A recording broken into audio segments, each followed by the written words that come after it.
Monsters in the Bible, Part 2. In Isaiah 34:14, we find an obscure passage about the satyr crying out to his fellow and the screech owl finding a resting place.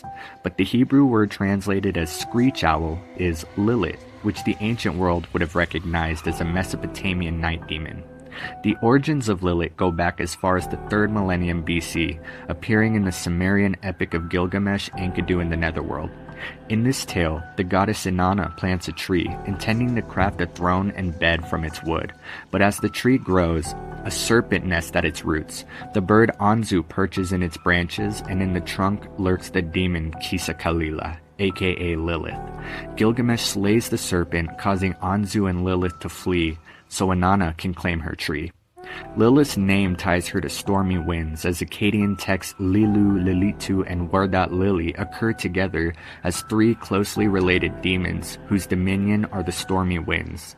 This is why Isaiah depicts her as a screech owl, fitting her reputation for flying like the wind or taking the form of a bird. One of the most striking aspects of Lilith is her connection to sexuality. She was known as a figure without a husband, wandering in search of men to ensnare, often entering a man's house through the window. Her allure is often compared to that of Ishtar, the goddess of love and war, as Lilith's seduction was said to drain her victim's strength both physically and spiritually, placing her in the category of vampiric entities. She was also associated with a sinister inability to nurture. Ancient texts describe her as incapable of bearing children and having no milk in her breast, only poison, which she used to deceive and harm infants as a false nursemaid.